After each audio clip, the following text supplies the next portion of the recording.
네, 법회 시작하겠습니다. 아, 아, 아, 반갑습니다. 어때요? 음성특비가 매력적입니까?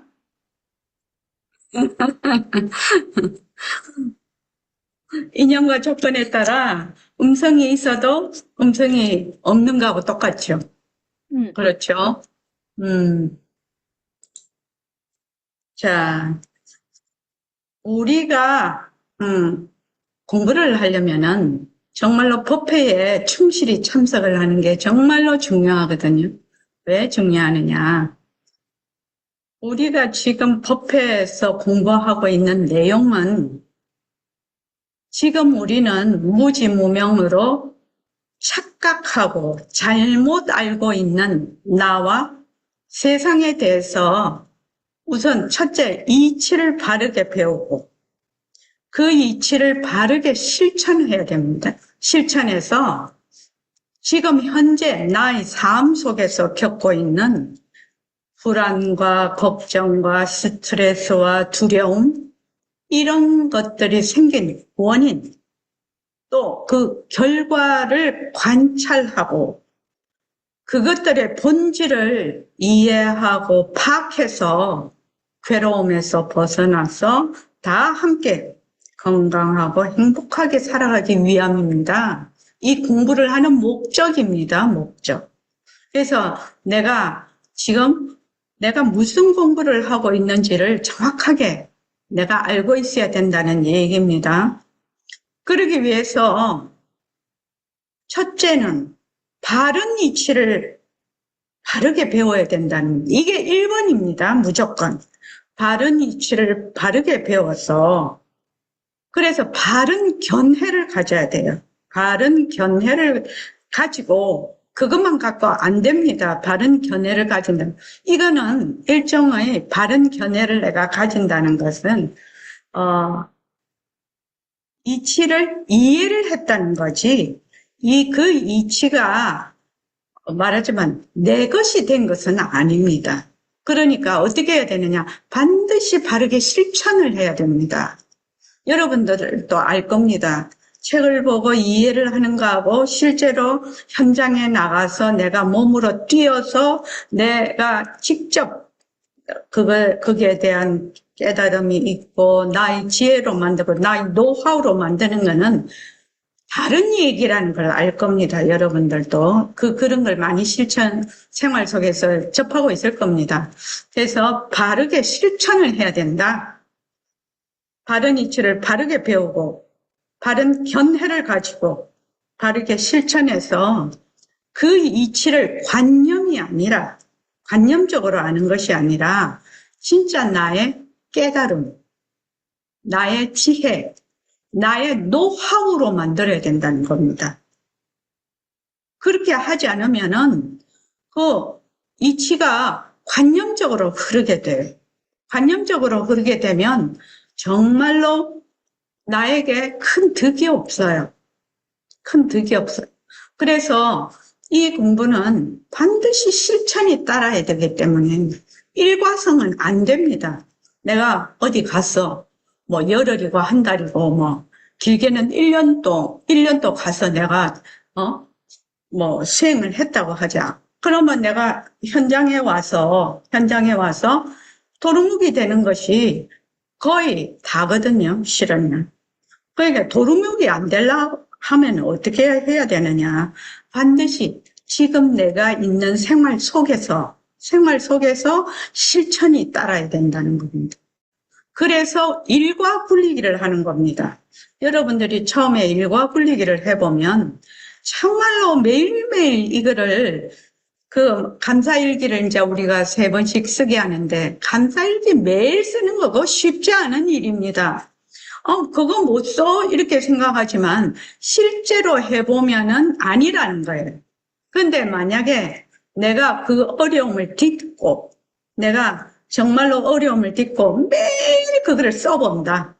매일 써보면은 거기에 대한 그 대가라고 하나? 거기에 대한 성과라고 하나? 결과가 반드시 나에게 돌아옵니다. 이거는 실제로 안 해본 사람은 알 수가 없는 부분입니다. 알 수가 없는 부분이요.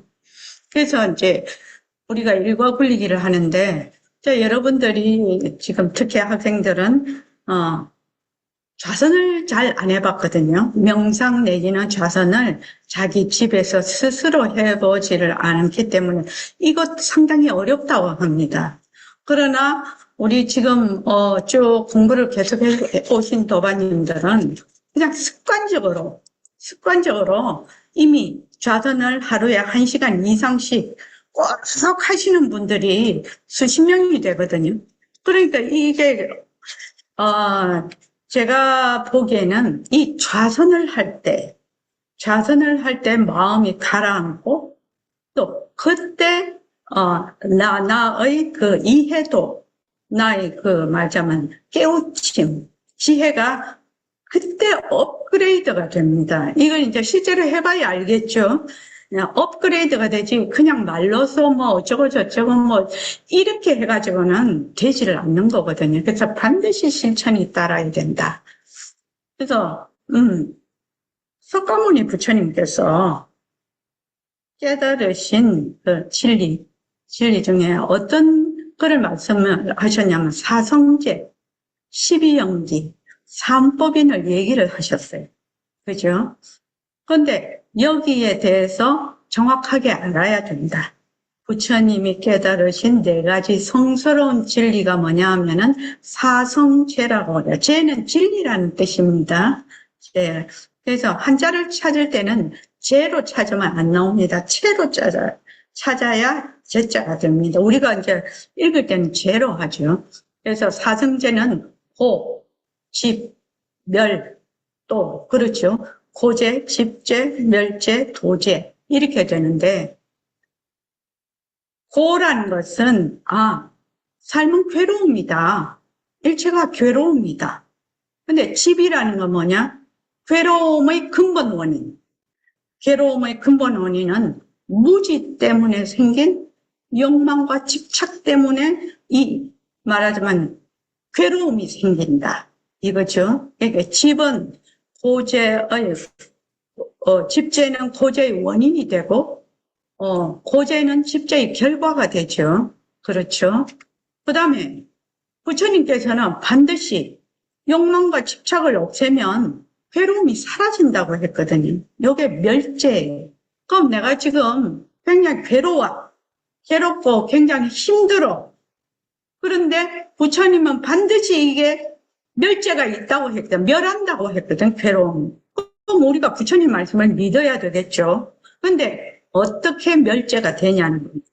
이 도제, 그러니까 괴로움의 소멸에 이르는 실천 방법을 통해서 팔정도라고 하죠. 이 팔정도를 통해서 반드시 욕망과 집착을 없애고 괴로움에서 벗어날 수 있다. 이것이 사성제예요. 고, 집, 멸, 도죠. 그래서 팔정도가 뭐냐 하면은 정견, 바른 견해를 가져야 된다. 우리는 지금 전부 다 무지무명으로 착각으로 잘못 알고 있죠. 그런데 이걸 바르게 알아야 된다. 둘째는 정사유죠. 바른 생각을 해야 된다. 그 다음 정어, 바른 말을 해야 된다. 그 다음에 정업, 바른 행동을 해야 된다. 그 다음 정명, 바른 생활 또는 생계를 꾸릴 때 바른 생계를 꾸려야 된다. 그 다음 정진 이렇죠. 바른 노력을 해야 된다. 정념은 바른 마음 챙김을 해야 된다. 그 다음 정정은 바른 가라앉음을 해야 된다. 이것이 팔정도예요. 팔정도인데 지금 팔정도 가운데서 가장 중요한 게 정견입니다. 이 정견을 통해서 정사유, 정어, 정업, 정명, 정정진, 정념, 정정이 이루어질 수가 있어요. 만약에 사견이다. 바른 견해가 아니고 삿된 견해다. 이러면 그 뒤에 오는 거는 이루어질 수가 없겠죠. 그래서 보림선언에서는 가장 중점을 두고 있는 게 정견을 세우는 것. 정견. 이렇게 바르게 알아야 된다. 이치를 바르게 알아야 된다. 그 다음에 이제 12연기가 있죠. 12연기. 12연기의 핵심은 무엇이냐면, 사성제에서 고진멸도가 있듯이 12연기는 무명에서 비롯된 집착과 욕망이 생사를 계속 일으켜. 무명에서 비롯된 집착과 욕심, 착각, 이러한 것들이 생사윤회를 계속 일으켜서 마지막에는 생, 노, 병사, 오비, 고뇌, 그러한 괴로움을 얘기를 하고 있죠. 그런데 반대로 무명이 사라지면 그 뒤에 오는 모든 과정도 차례대로 소멸이 돼서 괴로움에서 벗어날 수가 있다라고 부처님이 깨달으신 거죠. 그래서 그것이 12연기입니다. 부처님은 항상 무슨 말씀을 한다? 괴로움에서 벗어나는 그 법, 이치를 계속 설명하고 있다면, 계속 법문을 하고 있다. 사성제도 고진멸도, 괴로움에서 벗어나는 길. 그 다음에 괴로움의 원인, 또 벗어나는 길. 그걸 얘기를 해요. 12연기도 괴로움에서 어떻게 하면 벗어날 수가 있느냐. 그걸 또 설명을 하셨죠. 그래서 12연기는 무명에서 시작을 하죠. 무명.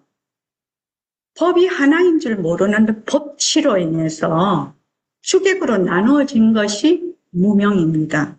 주객이 없는 자리에서 법이 본래 하나인데 주객이 없는 자리에서 나다, 너다, 또 상대적으로 이렇게 나누는 것을 무명이라고 합니다. 간단하게 말하면. 나와 너가 없는 자리에 나다, 너다를 나누어 버려. 그러면 이 무명이 딱 생기면 어떻게 되느냐. 여기 이제 무지무명이거든요. 무지로 인해서 생긴 업의 결과로 어떻게 되느냐. 내가 있거든, 네가 있거든. 그렇게 되면은 이게 무지다 말이지. 무지로 인해서 몸, 신, 구, 말과 뜻으로 어떻게 하냐. 업을 생성을 해. 업을 생성을 하는 의도적인 작용을 해. 내가 있으면 반드시 어떻게 한다? 나에 따라서 욕망이 일어나고 집착이 일어나겠죠. 내가 그거 되면. 그래서 업을 생성하는 의도적인 작용을 일으켜요. 그러면은, 그 다음에 식이거든요. 무지로 인해서 생긴 업의 결과로, 나다, 너다, 주객이 나누어진 업의 결과로 대상을 인식하고, 그 다음에 생명을 연속성으로 윤회를 계속하는 아르마리가 생긴다. 그래서 무명, 행, 식이 일어나. 그 다음에 이제 그게 딱 일어나면 어떻게 된 대상을 인식하고 생명의 연속성을 유지하는 아르마리가 생기면 명색, 정신과 물질이 생겨요. 다른 말로 하면 정신과 육체, 물질을 육체라고도 하는데 정신과 물질이 생기면 그 다음에 6가지 감각기관이 생겨. 육입이라고 해요. 그래서 눈, 귀, 코, 혀, 몸, 뜻이 생겨. 감각기관이 딱 생기면 어떻게 되느냐. 촉이 일어나요. 감각기관과 그 대상이 되는 것이 촉이 일어나. 촉이 일어나면 뭐가 인다? 그다음 느낌이 일어나. 이거는 즐겁다. 이거는 괴롭다. 즐거운 느낌도 아니고 괴로운 느낌도 아니다. 이런 수가 일어나는데, 수가 딱 일어나면 즐거운 거는 더 가지려고 하고 또 괴로운 거는 버리려고 하는 애가 생긴단 말이죠. 가래, 욕망이 생겨. 그래서 그거를 붙잡는단 말이죠. 집착을 한대. 버리는 것도 집착이고 내가 그걸 붙잡으려는 것도 집착이거든요. 그 집착이 생기면 뭐냐, 존재가 생긴다. 존재가 생겨서 이 존재는 업에 의한 삶이 형성이 돼버려. 이 유가. 그러면 태어남이 있고, 그 다음에 노사, 늙고 죽고, 우비고년, 우울하고 또 슬프고 또 괴롭고 외로움이 거기에서 생긴단 말이에요. 그런데 만약에 무명이 사라지면 행이 사라지고 식이 사라지고 명색이 사라지고 육입이 사라지고 촉이 사라지고 수가 사라지고 애가 사라지고 취가 사라지고 유가 사라지고 태어남이 사라지고 늙고 죽음이 사라진다 이 말이죠. 그래서 이러한 무명, 행, 식, 명색, 유기, 촉, 수, 애, 취, 유, 노사, 우비, 고뇌 그 하나하나에 뭐가 없다? 자체성이 없어요. 자체성이 없고 그 속에 나라는 것이 없어. 이러한. 그래서 12연기는 그런 연계의 흐름만 있을 뿐이지, 그 12연기 하나하나 자체성이 없어요. 자체성이 없고 그 속에 내가 없어요. 그럼 내가 지금 괴로움이다. 그건 나중에 얘기를 하죠. 그 다음에 이제 3법인은 뭐냐? 재행무상, 재법무화, 일체계고, 그렇죠? 재법, 인연과 조건으로 생긴 모든 법은 무상, 항상 하지 아니하다. 그러니까 인연과 조건으로 생긴 모든 법은 변한다라는 거죠. 변한다. 그래서 그 속에 뭐가 없다? 실체가 없는 법이다. 재법무화죠. 실체가 없어. 만약에 이렇게 재행무상과 재법무화를 모르면 어떻게 된다? 그 법에 머물게 됨으로 해서 일체 계고가 된다. 괴로움이 된다. 그래서 그러면은 이 삼법인을 통해서 일체 계고에서 벗어나려면 어찌해야 돼? 그 괴로움에서 벗어나려면 어떻게 해야 되느냐? 인연과 조건으로 생긴 것이 전부 변한다라는 걸 알아야 돼. 그 속에 실체가 없다라는 것을 알아야 돼. 그래야 괴로움에서 벗어난다는 거거든요. 그러니까 부처님은 깨달으신 그 내용을 중요한 진리죠. 그러니까 사성제, 12연기, 삼법인 이런 것을 쭉 보면 일체 중생들이 무지무명으로 인해서 괴로움에서 벗어나서 행복하게 살아가는 것을 원하신 거죠. 원래 우리 존재 자체가 자유 그 자체죠. 그 존재 자체가. 그러니까 그러면 우리가 지금 뒤바뀐 생각을 하고 있어. 착각을 하고 있어. 이 착각을 어떤 식으로 바르게 생각을 해서 바르게 그것을 지혜의 깨달음으로 사람들을 돌려놓느냐. 그게 부처님이 원하시는 뜻이고 우리도 공부하는 목적이고 목표가 되거든요. 나 지금 괴로움. 사람들 이제 학생들도 그렇고 우리 일반 도반들도 살아가는데 불안도 많고 걱정도 많고 스트레스도 많고 두려움도 많아요. 그러면 내가 어떤 두려움이 생겼다. 스트레스가 생겼다. 이거는 도대체 스트레스라는 것이 두려움이라는 것이 우선 붙잡아야 되죠. 그러한 상황이 일어났을 때 그것이 내 감정으로 일어나든 안 그러면은 되게 의식으로 일어나든 내 몸으로 그것이 표현이 되든 일단 그걸 붙잡아야 되죠. 그러면 내가 두려움이 있어. 그러면 두려움 하고 탁 붙잡아. 두려움. 두려움이 있다고 했을 때 두려움을 붙잡지를 못하고 두려움 속에 펑덩 빠져버리면 어떻게 되느냐. 헤어날 길이 없는 거죠. 그렇죠. 내가 스트레스를 많이 받아, 지금. 요새 현대인들은 스트레스를 엄청 받는다고 다 그러죠. 그럼 스트레스를 다 받아. 그러면, 지금 내가 이 스트레스라고 스트레스를 딱 붙잡아. 스트레스를 딱 붙잡죠. 붙잡아서 이 스트레스가 일어나는 원인, 결과를 관찰하고 그 스트레스의 이 본질을 이해하고 파악을 해야 스트레스에서 벗어나거든요. 벗어날 수가 있거든요.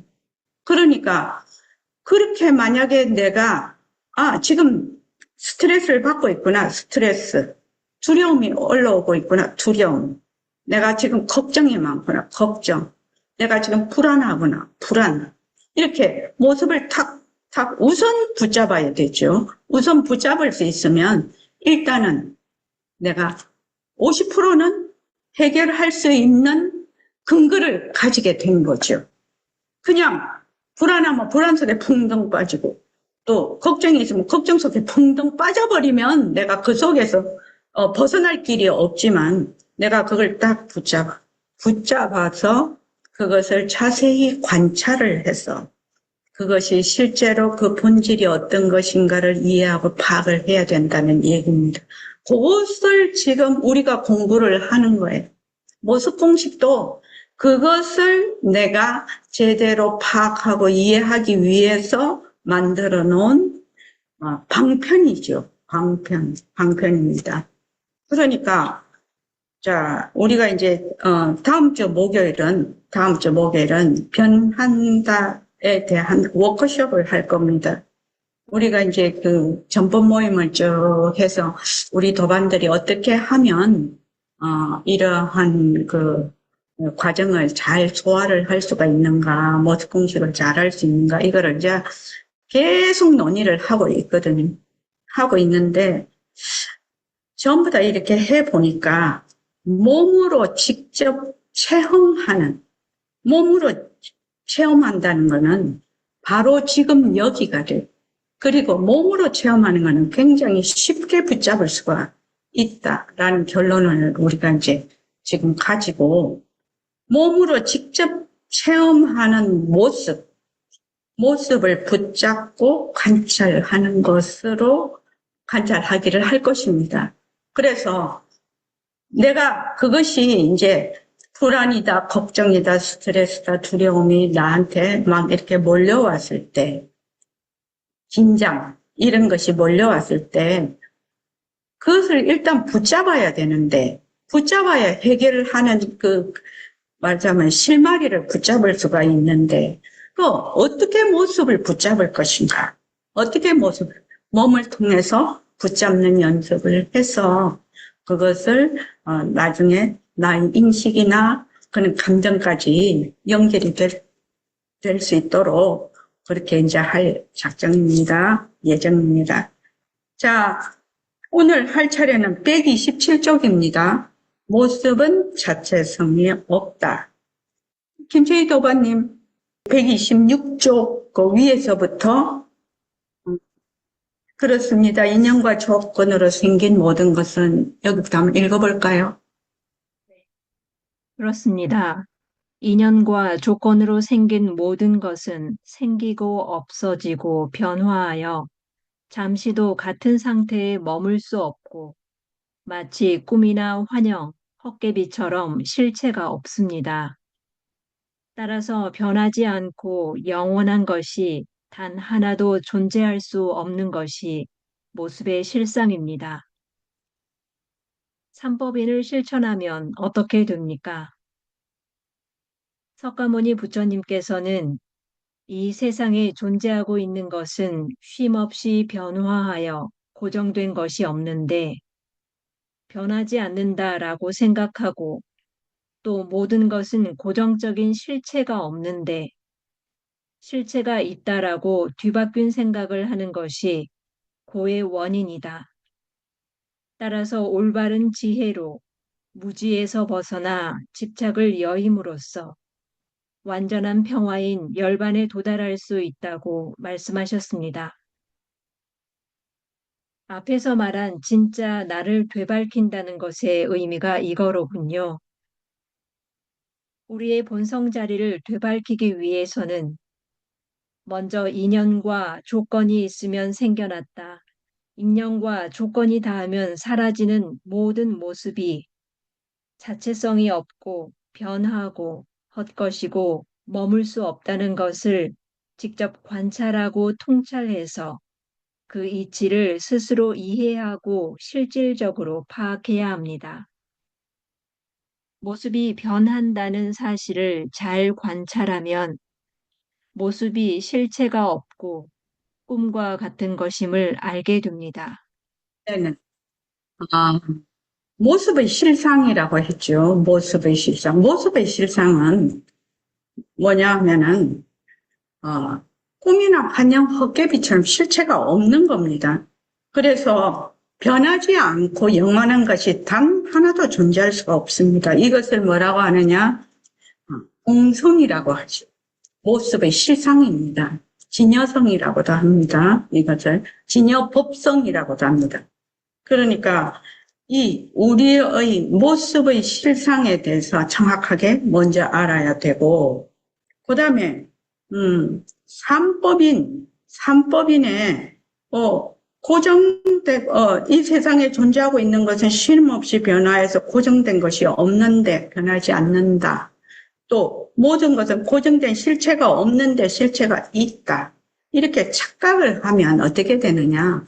그냥 괴로움의 원인이라는 겁니다. 괴로움의 원인이다.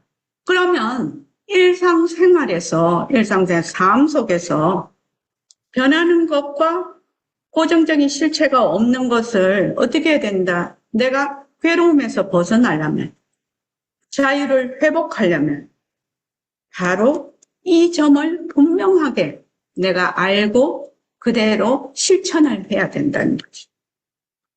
그렇지 않으면은 괴로움에서 벗어날 수가 없는 거죠. 여기서 인연과 조건이 있으면 생겨났다. 인연과 조건이 닿으면 사라지는 이러한 연기로 된 연기의 흐름만 있을 뿐입니다. 거기에 자체성이 없습니다. 모습에는. 나라는 것도 자체성이 없고 너라는 것도 자체성이 없어요. 연기의 흐름만 있을 뿐입니다. 연기의 흐름만 있을 뿐인데 우리는 자꾸 거기에 실체가 있다라고 착각을 해서 거기에 자꾸 달라붙죠. 그래서 모든 모습이 자체성이 없고 변하고 헛것이고 머물 수 없다는 것을 어떻게 해야 되느냐? 직접 관찰을 해야 됩니다. 직접 관찰을 하고 통찰해서 그 이치를 실질적으로 알아야 됩니다. 관념이 아니라. 자, 여기서 변한다, 헛것이다, 머물 수 없다. 인연과 조건으로 생긴 모습이 변한다, 헛것이다, 머물 수 없다. 이랬을 때 모습이 무엇인지를 먼저 알아야 될 것이고, 그 다음 연기에 대해서 알아야 될 것이고, 또 정말로 모든 이 불교 공부의 첫째 시작이 뭐냐? 변한다라는 거거든. 제 행무상. 변하는 것은 연기의 법칙도 되면서 모든 것의 제법무화도 되는 거거든요. 그래서 변한다라는 것을 관념적으로 알면 안 된다라는 거예요. 변한다라는 것을 실제로 내가 만약에 지금 두려움이 있고 스트레스를 받아. 그러면 이게 변하는 것이구나. 자체성이 없는 것이구나. 라고 실제로 그것을 붙잡고 관찰하고 통찰을 하지 않으면 그것에서 내가 나를 묶은 거거든요. 이제 조금 어렵게 말하면 유치하게 해서는 내가 지금 행동하고 사고하고 감정을 일으키는 모든 것이 제8식 아리아식에 전부 저장이 된다고 합니다. 8식에. 그러면 그거를 근본식 또는 종자식이라고 해요. 그러면 우리가 지금 하고 있는 신구의로 지금 행동하고 하는 생각하고 하는 모든 것이 딱 거기에 종자식으로 8식에 아리아식에 딱 말하자면 잠재가 돼 있어요. 잠재가 돼 있다가 지금 현재 내가 현상에서 어떤 상황을 딱 맞닥뜨리면 거기에 잠재되어 있던 그 종자식에서 딱 그 자료가 분출이 됩니다. 자료가 유출이 딱 나오면서 이 상황에서 두려움이다 또는 스트레스다 이렇게 딱 그 상황이 일어나는 거거든요. 그러면은 그 자료가 요 상황을 일으킨 건데, 지금 현재 일으킨 건데, 내가 생각하기로는 내가 그거를 스트레스를 받는다. 그 스트레스나 이러한 그 두려움이나 긴장이 실체가 있다라고 착각을 하는 거죠. 아무리 재법무와 재행무상 100번, 1000번 말해도 아무 소용이 없는 거죠. 여러분. 여러분이 공부를 하는 거는 바른 이치를 바르게 배우고 바르게 실천을 해서 그 이치가 나에게 진짜 나의 깨달음이 되고 진짜 나의 지혜로 변해야 된다는 거죠. 그렇게 하지 않으면은 전부 다 이 공부를 어떻게 하냐, 관념적으로 한다 이 말이에요. 관념적으로 하는 공부는 어떤 결과를 딱 낳게 되느냐 하면 내가 삶 속에서 경계를 딱 만나면 어떻게 돼? 내 점수가 그 자리에서 전광판에 탁 떠버려요. 3점, 1점, 2점, 3점, 4점. 내가 나는 공부 꽤나 좀 했지. 뭐 이렇게 착각을 하죠. 평소에. 나는 공부를 좀 하고 있었지. 그런데 경계에 딱 부딪혀서 과연 그걸 힘을 발휘할 수 있느냐? 없느냐? 그건 경계에 부닥쳐 보면 자기가 내 점수가 그냥 전광판에 쫙 나타나는 걸. 그 점수가 내 점수예요. 내 공부의 점수라고. 여러분들이 시험을 다 치시잖아요. 시험 치면 그 점수가 교수님의 그건 재량에 따라서 점수가 많이 매겨질 수가 있죠. 그런데 이 점수는 칼날이라요. 한 치의 오차가 없어요. 왜? 연기로 일어나기 때문에. 연기로. 원인이 있으면 반드시 결과로 나타나기 때문에. 그래서 왜 중요하냐면 내가 지금 괴로움이나 걱정이나 스트레스, 불안을 겪고 있어. 그런데 그것이 이거는 변하는 거지. 이것은 재법무화지, 헛것이지. 여기에 머물 수 없는 것이지. 내가 예전에 잠재되어 있던 아래아식에서 내 자료가 유출이 돼서 연기로 지금 일어나고 있는 것이다. 거기에 내가 없다. 내가 없다. 그리고 이 불안이나 걱정이나 스트레스나 두려움이 자체성이 없는 거거든요. 그러니까 거기 팔식, 아래아식에서 잠재되어 있던 자료가 유출이 되어서 연기로, 결과로서 그냥 일어나는 것인데 나는 거기에 내가 불안하다. 내가 지금 긴장한다. 나라는 것이 붙어 있어. 또 이것이 실체가 있다고 착각을 해.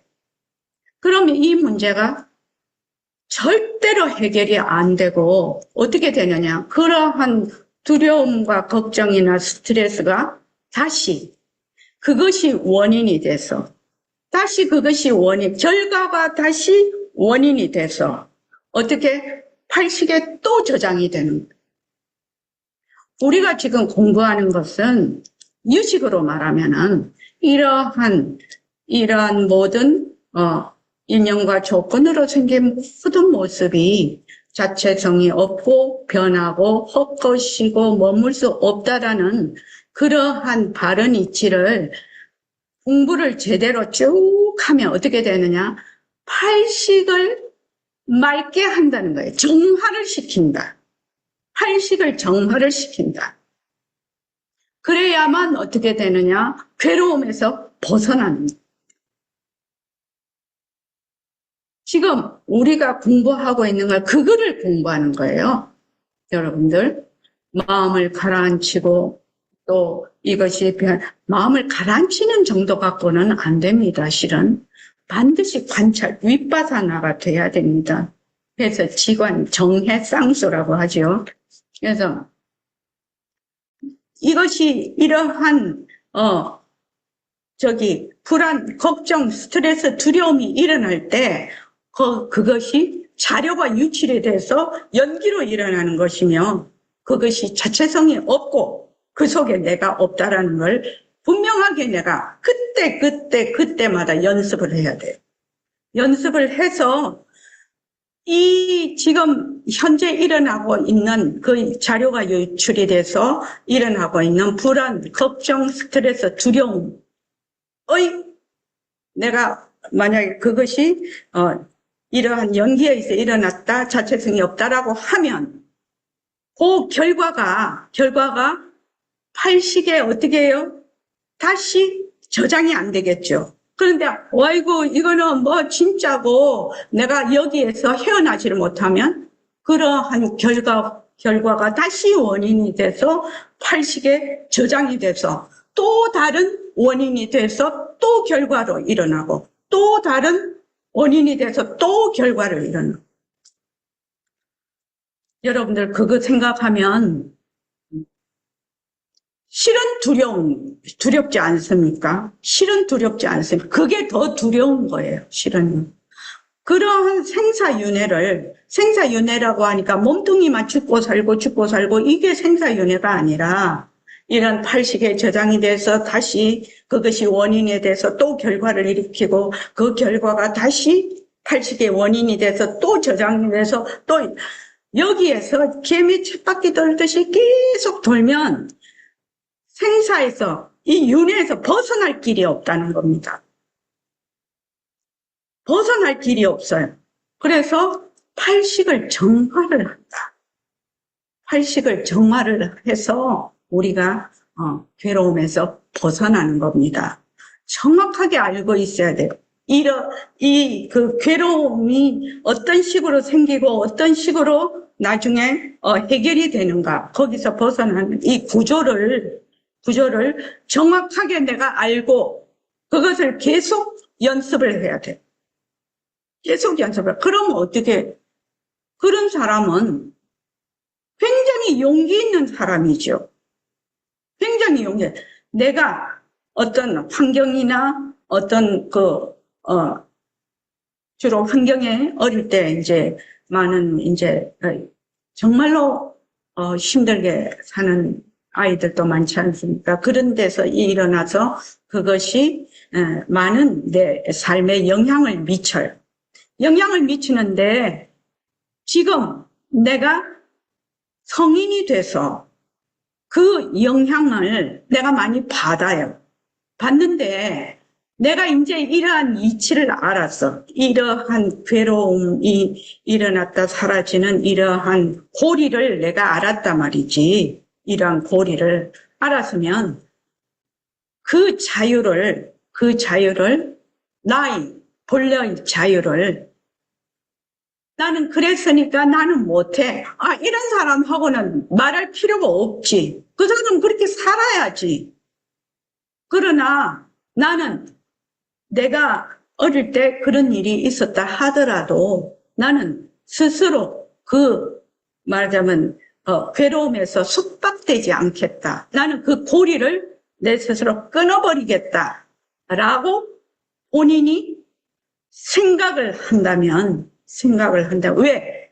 나는 너무나 소중한 존재고 내 삶은 너무나 귀한 삶이기 때문에, 소중하고 귀한 사람이기 때문에, 나의 본성은 천상천하 유아 독존이기 때문에, 그래서 나는 내 스스로 반드시 그 고리를 끊어버리겠다. 그래서 이러한 괴로움에서 나는 벗어나겠다. 그러한 각오가 없이 정말 보림선언에 와서 공부를 한다면 백봉 선생님 18번이죠. 그러한 각오가 없이 상식적으로 불교 이론이나 조금 배우고 그런 사람은 그냥 다른 데 가서 노는 것이 더 낫다. 항상 이렇게 말씀을 하셨는데, 적어도 보림선언에 와서 공부를 하는 사람은 자기의 정말 귀하고 귀한 그러한 존재를 내팽개치지 않아야 된다는 거예요. 그런 똥통에다가 자꾸 나를 자꾸 굴리면 안 된다라는 거예요. 그 번뇌 속에 있는 똥통에다가 뇌를 자꾸 굴리면 안 된다라는 거예요. 그러한 자기에 대한 존재에 대한 그 귀하고 정말로 귀한 고귀함을 자기가 느껴야 되는 거예요. 느껴야 돼. 느껴서 이 공부를 하는 그 마음을 가져야 돼요. 그냥 보통 아유 나는 뭐 이래 살다가 그냥 죽으면 뭐 그만이지 뭐 이런 식은 안 된다는 겁니다. 나는 이 생에서 지금 이 생에서 나의 귀한 존재를 회복을 하고 반드시 부처님이 깨달으신 이러한 바른 이치를 나의 지혜로 반드시 나는 만들 것이다. 이 마음이 있어야 돼요. 그러려면 어떻게 돼요? 내 존재에 대한 깊은 사랑이 있어야 돼요. 나의 자유를 아무도 속박하지 못하게 해요. 속박하게 놔두면 안 돼요. 내 상황이 어려우면 그 어려운 상황에 내가 속박되면 안 되고 생사가 있으면 죽음에도 삶에도 내가 거기 속박되지 않겠다라는 나의 강한 의지가 있어야 돼. 꼭 그걸 전달하고 싶어요. 내 존재를 그는 번뇌의 똥통에다가 계속 윤회를 하게끔 굴리지 말아라. 굴리지 말아라. 나는 이 생을 통해서 반드시 그 고리를 끊고 자유로운 존재가 될 것이다. 꼭 다짐하십시오. 자, 10분만 쉬었다 가겠습니다. 5분만 쉬죠. 5분만.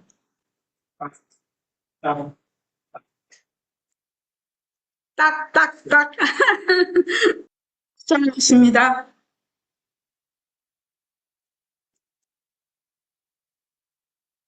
딱, 딱,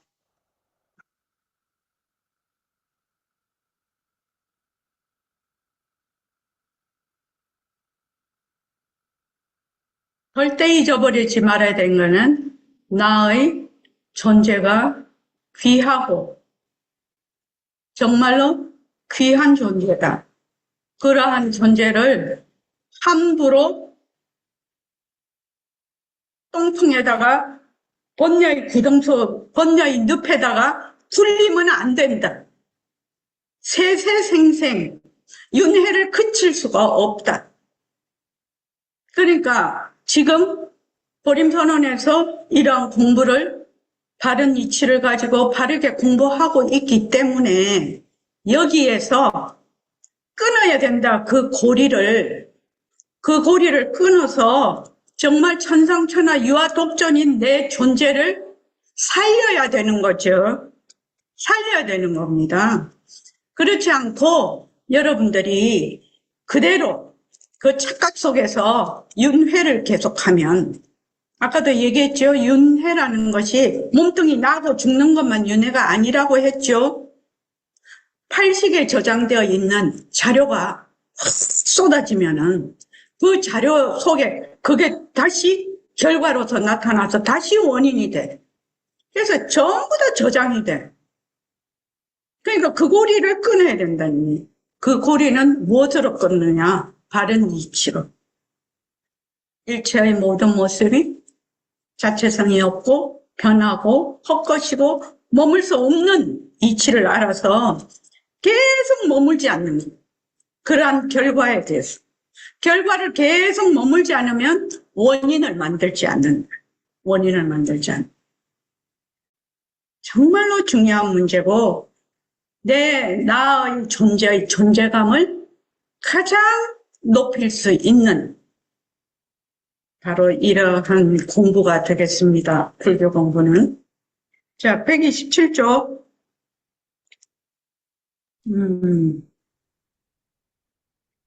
모습은 자체성이 없다. 자체는 실체가 없다라는 말입니다. 실체가 없다. 그러니까 자성이 없다. 이 말도 됩니다. 그럼 아까 불안이다. 내가 뭐 괴로움도 마찬가지죠. 뭐 불안하다, 스트레스를 받는다, 뭐 또 두려움이 있다, 뭐 그렇게 했을 때 그거 자체성이 없다는 거예요. 그 실체가 없다는 이야기예요. 실체가 없는데 나라는 것도 실체가 없거든요. 자체성이 없거든. 나는 내가 지금 생각하는 고정불변하고 독립적이고 개별적인 나, 그 나는 실체가 없어요. 그거를 이제 변개소집이라고 하죠. 변개소집성이라고 하는데 실체가 없어요. 실체가 없는데 내가 착각을 해서 또 그렇게 나 이렇게 착각을 하는 거예요. 그렇기 때문에 나라는 것도 자체성이 없어. 자체성이 없다는 건 실체가 없다는 얘기예요. 그래서 자, 한번 읽어보죠. 파란 하늘, 하얀 눈, 푸른 소나무, 빨간 장미, 노란 국화, 알록달록 예쁜 장난감, TV, 냉장고, 소파, 책상, 다양한 색깔의 전등, 자동차, 옷, 신발, 과일 등 모든 사물에는 색깔이 있고 우리는 색깔의 물결 속에서 살고 있습니다. 네, 그렇습니다. 그렇다면 이 질문에 답해 보세요. 빨간 사과는 무슨 색깔일까요? 정말 어리석은 질문이라고 생각하지 않으셨나요? 네, 질문이 잘못된 것 같습니다. 네네, 거기까지요. 우선 제가 한번 물어보겠습니다. 색깔이 모습인가요? 정경빈 학생, 색깔이 모습인가요? 네, 색깔은 모습이라고 생각합니다. 그러면 표정이 모습인가요? 그것도 모습이라고 생각합니다. 움직임이 모습인가요? 네, 움직임도 모습이라고 생각합니다. 있다 없다 하는 거 모습인가요? 네, 그것도 모습이라고 생각합니다. 좋다 나쁘다, 옳다 그르다 하는 것도 모습인가요? 네, 그것도 모습이라고 생각합니다. 그러면 아까 말하는 불안, 두려움, 공포 이러한 것도 모습인가요? 네, 그것도 전부 모습이라고 생각합니다. 좋습니다. 제가 왜 이거를 묻냐면은 우리 선원에 공부하시던 도반인데 한 3년 정도 도반이 공부를 하고 있었는데 어느 날 제가 그날 또 빨간 장미 얘기를 하게 됐어요. 그랬는데 갑자기 그분이 뭐라고 하냐면 3년 만에 색깔이 모습인 거를 처음 알았다는 겁니다. 색깔이 모습이라고 생각을 해본 적이 없다는 겁니다. 지금 우리 여기에도 이제 옷도 전부 다 다르게 입고 있죠. 그리고 자기가 지금 보고 있는 자기 방 안에 있는데 수많은 색깔이 있습니다. 수많은 색깔이 있습니다. 근데 보통은 그 색깔을 별로 인지를 안 하죠. 인지를 안 하고 살죠. 그런데 뭐 옷을 입는 깔맞추기 뭐 이런 거 하면 뭐죠? 색깔을 맞추는 거죠. 깔맞추기 그죠? 그래서 색깔이 모습인가? 그분이 3년 만에 깨달았어요. 늘 법회 시간 색깔이 모습이라고 늘 얘기를 했는데 그러니까 이게 이제 어떻게 되냐면은 색깔이 모습이라고 얘기를 쭉 했지만 그분이 색깔이라고 모습이라고 그걸 딱 개합이 되는 것이 3년이 걸린 거죠. 이렇게 그것이 늦다 이런 소리가 아닙니다. 우리가 이제 이렇게 이제 쭉 우리가 얘기를 하고 지금 법회 시간에 법문을 하고 이랬을 때 내가 개합이 되는 부분이 있고 그냥 흘러가는 부분이 있어요. 그러죠. 그러다가 꾸준히 공부를 하다가 보면 어느 날 그날은 유독 그게 딱 그걸 개합이라고 해요. 딱 알아차릴 수가 있을 때가 있어요. 또 길을 가다가도 그렇고, 또 남하고 얘기하다가도 그렇고, 뭘 보다가도 그렇고, 갑자기 그것이 탁 알아지는 순간이 있어요. 그때 자기가 실제로 자기 마음에 와 닿는 거죠. 그전에는 내가 아는 것 같아. 아는 것 같아. 근데 그거는 어떻게 아느냐? 관념적으로 안다는 겁니다. 관념적으로 아는 것이, 머리로 아는 것이 내 가슴으로 느끼는 거는 조금 별개의 문제입니다. 근데 요 가슴으로 느끼는, 빨리 느끼는 방법이 뭐냐면은 꾸준히 이 법회에 계속 오면서 법회에 온다는 거는 영양주사 링게를 맞는 거하고 똑같아요. 평소에는 자기가 혼자서 공부하는 거는 쉽지 않은 얘기입니다. 특히 초보일 때는 더욱더 그렇죠. 공부를 조금 한 사람은 마이웨이를 하고 초보는 몰라서 못하고 그런 거죠. 그래서 그러면은 자꾸 이제 얘기를 들어. 자꾸 듣다가 보면 어느 날 마음으로 와닿는 순간이 있어요. 그걸 뭐라고 하느냐? 깨달음이라고 하거든요. 깨달음이라면 뭐 확철대오를 하고 그런 깨달음이 아니라 정말로 그게 가슴으로 느끼는 거예요. 가슴. 그러면 지금 이렇게 자체성이 없다라고 우리가 이제 배워. 그러면 실제로 내가 자체성이 없는 거를 생활 속에서 실천을 해봐야 내가 가슴으로 느낄 수가 있거든요. 그전에는 머리로 하는 거는 그 가슴으로 느끼기 위한 워밍업이라고 생각하면 됩니다. 가슴으로 느꼈을 때 하나, 둘, 그것이 눈에 보이기 시작을 하거든. 그전엔 눈이 안 보여. 가슴으로 느끼기 전에는 그냥 계속 말마디로 하고 있죠. 말마디로 하고 있다가 가슴으로 느끼면 생활 속에서 그 부분이 보이기 시작하는 거예요. 실제로. 그래서 색깔이 모습인가? 지금 색깔에 대해서 얘기를, 색깔이 과연 모습인가? 색깔도 모습이구나. 이렇게 생각을 한다면 이제 읽을 수가 있겠죠. 읽을 수가 있어. 자, 그 다음 읽어보십시오. 우리는 일반적으로 물체마다 고유한 색깔을 가지고 있다고 생각합니다. 그게 사실 아닌가요? 물체마다 색이 달라 보이는 것은 빛이 물체에 닿아 반사나 흡수하는 현상이 일어날 때 스펙트럼의 특성에 의해 변화하기 때문입니다. 백색 광이 어떤 물체에 부딪혔을 때 붉은색을 반사하고 나머지를 흡수하면 그 물체의 색은 붉은색이 됩니다.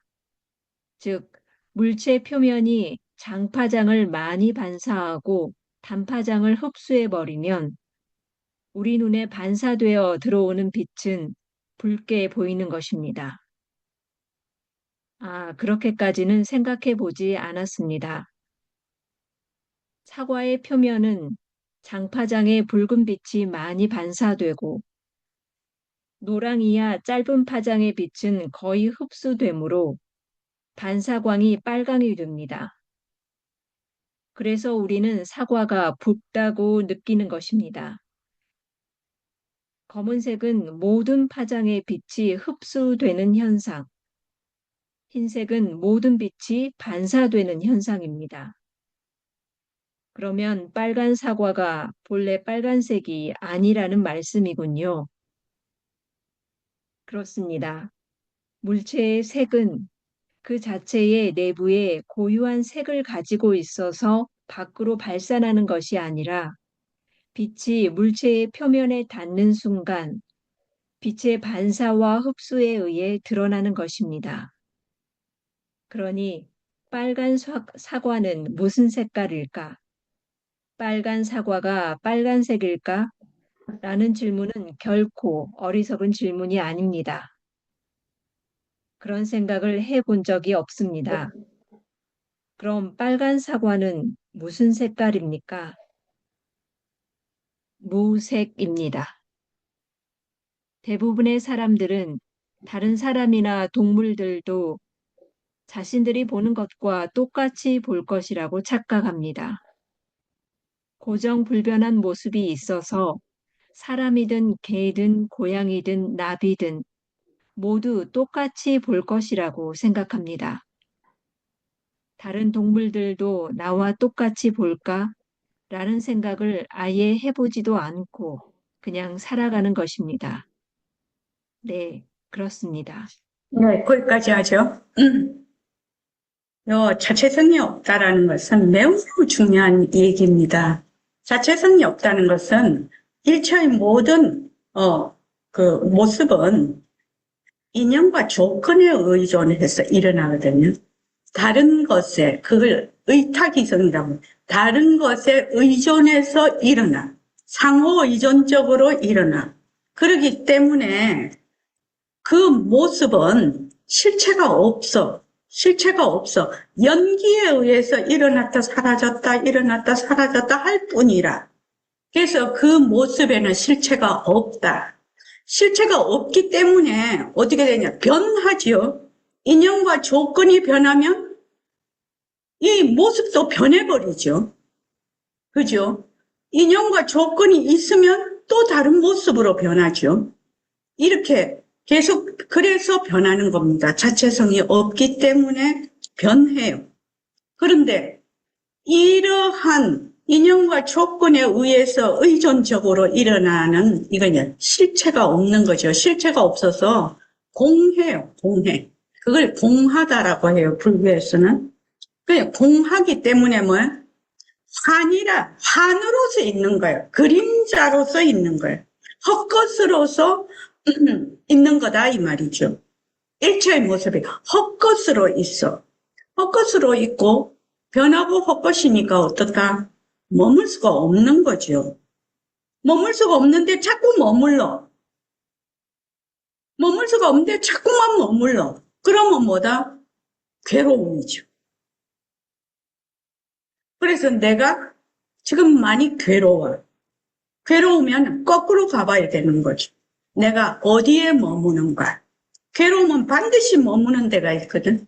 그러면 그 머무는 곳이 그것이 무엇이 됐든 감정이 됐든 뭐가 됐든 이유 결과가 나타난 그 머무는 곳에 머무는 모습이 과연 어떤 것인가를 관찰을 해봐야 되겠죠.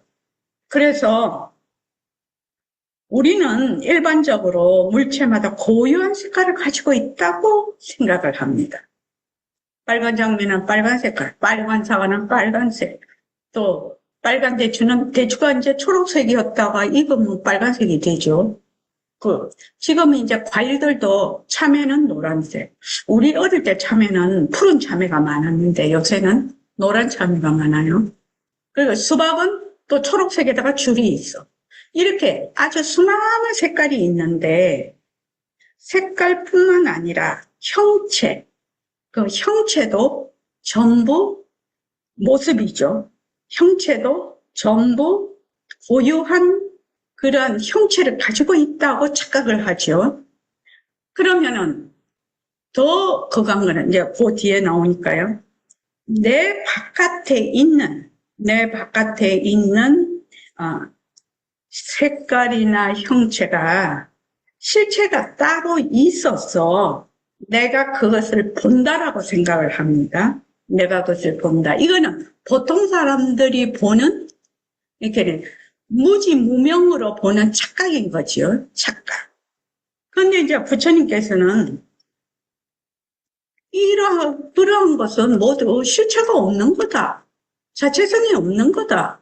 변하는 거다. 그거는 그림자다. 꿈과 같은 것이다. 그러니까 거기에 머물지 마라. 머물면 무조건 괴로움이다. 이렇게 얘기를 했거든요. 그래서 여기서 이제 조금 요새 말하는 과학적인 사실을 들어서 내가 빨간 사과를 볼 때는 장파장인 빨간색이 반사가 됐을 때 내 눈에 빨간색으로 봅니다. 근데 까만색은 모든 것을 모든 빛을 흡수해버리면, 까만색이 되고, 모든 빛을 반사를 해버리면, 이제 흰색, 투명색이 돼버리는데, 옛날에 그 투명망토라는 만화도 있었고, 투명망토를 만들기도 했어요. 그래서 실제로 그 투명망토를 씌워버리니까, 사람이나 물체가 보이지를 않았어요. 근데 그것이 그때 이제 그 기사에는 상용하기에는 그 망토 하나 만드는데 너무 돈이 많이 든답니다. 그래서 그걸 만들지를 못한다고 하던데, 실제로 그러면 우리가 지금 이 물체의 색깔을 보는 거, 형체는 그만두고 색깔을 보는 거는 지금 지금 사람들의 눈의 구조로 우리는 빛을 받아들일 때 7가지 색깔로 보죠. 빨주노초 파남보. 거기에 적외선 자외선은 못 봅니다. 그렇죠. 우리 눈으로 적외선 자외선은 못 보는데 그 군인들이 이렇게 전쟁을 할 때나 그거 보면은 이건 무슨 적외선 카메라든가 그거를 딱 쓰면은 밤중에도 보여요. 그죠? 밤중에도 이제 보이는 그런 안경을 쓰고 렌즈를 끼고 가던데, 그럼 빨간 사과가 원래 빨간색일까? 한 번도 우리는 그런 의심을 해본 적이 없어. 내가 지금 보고 있는 보고 있는 이런 형체가 실제로 바깥에 존재를 하고 있어서 모든 생명, 사람을 비롯한 모든 생명들이 나하고 똑같이 볼 거야. 이렇게 생각을 하고 있단 말이죠. 그런데 우리 눈의 인연과 조건은 빨간색으로 인식을 해요, 지금요. 빨간 사과를. 그런데 개의 눈은 똑같이 지금 반려견도 다 데리고 살지요. 똑같은 한 집에서 살고 있는데 걔는 우리하고 또 다릅니다. 걔는 어떻게 하냐면 빨간색이 인식이 안 돼요. 빨간색이 인식이 안 되니까 인연과 조건으로 걔는 까만색으로 보고 우리는 인연과 조건으로 빨간색으로 봐요. 이것을 이제 능음경에서는 뭐라고 하느냐면 동분망견이라고 해요. 같은 업끼리 같이 보는 것은 동분망견, 그러니까 동업, 같은 업을 가진 허망하게 보는 말하자면 견해라는 거지요. 그러면은 사람들은 뭐 특이하게 뭐 정록생명이나 뭐 이런 사람들 제외하고 대부분의 지구상 살고 있는 사람들은 어떻게 보느냐? 빨간 사과들, 빨간 사과다 이렇게 봐. 그런데 개의 동분망견, 개로 태어났어. 개로 태어나면 개는 어떻게 보느냐? 그거를 까만색으로 보거든. 그 개의 세상에는 빨간색이 없어요. 빨간색이 없어요. 그러면은 요 뒤에 나오지만 개하고 내하고 사람하고 지금 같이 살고 있잖아요. 이 지구에서. 그래서 개가 느끼는 감각의 세계하고 사람이 느끼는 감각의 세계가 완전히 다를 것이다. 이거는 미루어 짐작할 수가 있거든요. 형체도 마찬가지죠. 색깔이 만약 그렇게 다르게 인식한다면 형체도 다르게 인식할 거는 자명한 일이거든요. 형체도 다르게. 그러면 걔가 인식하는 지금 현재의 이 상황, 또 내가 인식하는 현재의 상황, 어떤 것이 맞다, 틀리다 할 수가 없죠. 이거는 무엇으로 인해서?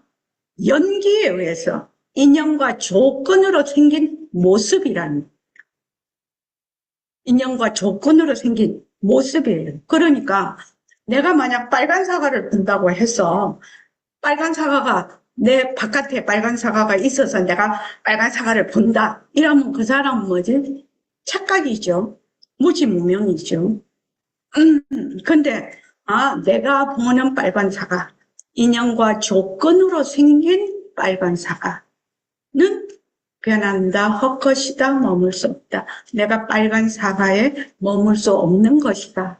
라고 하면 그 빨간 사과를 제대로 보는 거죠. 그래서 여러분들이 있는 그대로 본다. 이 말이 굉장히 실수를 할 말에 속합니다. 있는 그대로, 사실 그대로, 있는 그대로 본다는 것은 나의 동분만견 또는 개인이 가지고 있는 그 만견을 나의 인연과 조건으로 보는 거는 별업만견이라 별업만견이라고 하고, 우리의 인연과 조건으로 보는 것은 동분만견이라고 하거든요. 그럼 우리는 어떻게 보느냐? 나는 별업만견과 동분만견으로 나와 세상을 보고 있다. 나는 나의 인연과 조건, 우리의 인연과 조건으로 보는 감각의 세계에 살고 있다. 그래서 내가 보는 감각의 세계는 다른 생명들, 다른 조건에 있는 그러한 동물들하고는 다르게 볼 수 있다. 이런 것을 딱 알고 있다면은, 내가 지금 어쩌고 저쩌고 말할 때, 나는 나의 인연과 조건으로 본다. 너는 너의 인연과 조건으로 본다. 우리는 우리의 인연과 조건으로 본다. 이렇게 말해야 맞는 거죠. 지금 이 말은 상당히 좀 어려운 말이에요. 그러니까 이해가 잘 안 될 거예요, 처음에는.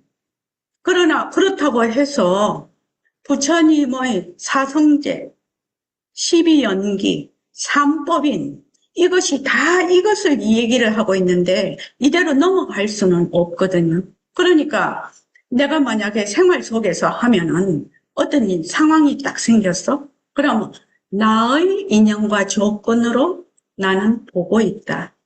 그래서 그것을 머물 수 없지요. 또 같은 편끼리는, 같은 무리로서는 우리의 인연과 조건으로 보고 있다. 그러니까 저런 무리에서 인연과 조건으로 보는 거하고는 다를 수 있는 거죠. 나의 인연과 조건으로 보니까 남의 인연과 조건으로 보는 건 또 다를 수가 있죠.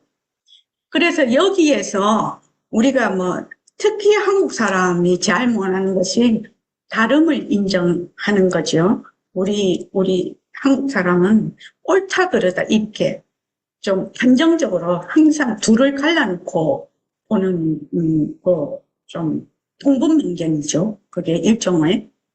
그런데 나와 너가 다를 수 있다라는 것이 바로 별업만견, 우리가 다를 수 있다는 게 이 동분만견 때문에 그렇다라는 것이 이유입니다. 그래서 다름을 인정하면 어떻게 되느냐? 다름을 인정하면 바른 이치대로 본다라고 할 수가 있습니다. 그럼 생활 속에서 다름을 인정한다라고 하면 수많은 좋은 상황이 생길 겁니다. 그죠? 수많은 좋은 상황. 그래서 무슨 의견을 막 얘기를 할 때도 너는 너의 인연과 조건, 나는 나의 인연과 조건. 그렇게 생각을 딱 해가지고 얘기를 경청을 하고 의견을 내면은 좋은 의견으로 갈 수가 있겠죠. 직접 이거는 이제 쓸 수 있는 얘기죠. 그래서 여기 보면은 물체의 색은 여기 128쪽. 조금 이 자체성이 없다라는 게 상당히 어려운 대목입니다, 실은요. 물체의 색은 그 자체 내부에 고유한 색을 가지고 있어서 밖으로 발산하는 것이 아닙니다. 모든 물체가 자기 고유한 형체를 가지고 있어서 사람들이 그것을 보는 것이 아닙니다. 자기의 별언망견, 동분망견으로 자기의 인연과 조건, 우리의 인연과 조건으로 그 형체 또는 색깔을 보는 겁니다. 그러면 어떻게 되느냐? 개는 빨간색을 못 보니까 까만색으로 보니까 어떻게 되냐? 개가 빛이 장파장을 반사하고 빛이 반사되는 걸 다르게 받아들인다는 거죠. 다르게. 우리가 적외선, 자외선을 볼 수 없듯이. 이게, 빛의 파장이 너무 길어도 우리는 볼 수가 없고, 너무 짧아도 볼 수가 없거든요. 그건 경빈이가 지금 이공계라서 잘 알죠? 지원이도 물리학과니까 잘 알겠네? 빛의 파장, 그러니까 우리의 눈의 기능은 너무 길어도 볼 수 없고, 짧아도 볼 수가 없어요. 그렇죠? 그거는 우리의 기능이라고, 우리의. 그래서, 빨간 사과는 무슨 색깔일까? 빨간 사과가 빨간색일까? 하는 질문은 결코 어리석은 질문이 아닙니다. 자, 또, 빨간 사과뿐만 아니라 나는 어떤 존재일까? 내가 지금 생각하고 있는 존재일까? 나는 내가 이렇게 생겼을까? 내가 지금 내 눈으로 보는 내 몸을 이렇게 거울에 비친 이런 몸이 진짜 내가 저렇게 생겼나? 나는 내 몸을 본 적이 없거든요. 그리고 내 얼굴을 본 적이 없죠. 내 얼굴을 본 적이 없고. 나는 나의 몸을 볼 때 어떻게 본다? 나의 인연과 조건으로 보고 있다. 정확한 표현이죠. 그러니까 인연과 조건으로 내 몸도 보고 인연과 조건으로 세상도 보고 있다. 그럼 빨간 사과는 무슨 색깔일까요? 빨간 사과는 무색이라는 거지. 무색. 물리학에도 이거 나오지, 지원아? 나와요. 나오지. 참네. 물리학에도 나올 것 같아. 그러니까 빨간 사과가 무슨 색깔이요? 무색이죠. 색이 없어. 근데 우리 이치적으로 생각해보면 그만 알 수가 있어. 무색이기 때문에 어떤 눈에는 빨간색으로 보여. 어떤 눈에는 인연과 조건을, 그 이제 어변이라고 하는데, 업식이라고도 하는데, 어떤 눈에는 까만색으로 보여. 또 어떤 눈에는 파랑으로 보여. 어떤 눈에는 또 투명해서 안 보여. 그것이 그만큼 그런 빨간색을 받아들이는 파장을 못 받아들일 때는 또 색이 없는 거죠. 그러니까 그거를 뭐라고 해야 되냐? 빨간 사과는 무색이라고 해야 되겠죠. 그럼 빨간 사과의 형체는 뭐냐? 우리는 사과가 이렇게 생겼죠. 전부. 그러면 뭐죠? 무상이죠. 모습 없음 또는 비상이죠. 없는 모습이죠. 물리학에서는 다 나올 거예요, 이게. 일체의 모든 이러한 물체는 전부 다 하나의 위치 에너지지, 실제로 이런 책상이나 이런 의자나 이런 게 존재하지 않는다라고 되어 있거든요. 우리가 보는 이러한 것이. 그러니까 우리의 어변으로 본다는 거예요. 우리의 인연과 조건으로. 그래서 대부분의 사람들은 다른 사람이나 동물들도 자신들이 보는 것과 똑같이 볼 거라고 착각을 하고 있다는 거예요. 지금부터는 여러분들이 착각을 하면 안 되겠죠. 착각을 하면 안 됩니다. 고정불변한 모습이 있어서 사람이든 개든 고양이든 나비든 모두 똑같이 볼 거라고 생각합니다. 다른 동물들도 나와 똑같이 볼까? 라는 생각을 아예 해보지도 않고 우리는 그냥 살아갑니다. 그래서 내가 지금 보고 있는 거, 내가 듣는 거, 이것이 그대로 내 밖에 실체로서 존재해 있어서 내가 그걸 본다, 이렇게 착각을 하는 겁니다. 이게 굉장히 철학적이죠. 그렇죠. 근데 이게 바른 이치라요. 바른 이치라. 그래서 나는 어떤 존재다? 허공과 같은, 가도 가도 끝이 없는 그러한 무한대의 존재입니다. 그러한 존재를 번뇌의 똥통에다가 불리면 안 된다. 불릴 수도 없다. 나는 그러한 것을 절대로 용납하지 않는다. 자, 오늘 이만하겠습니다.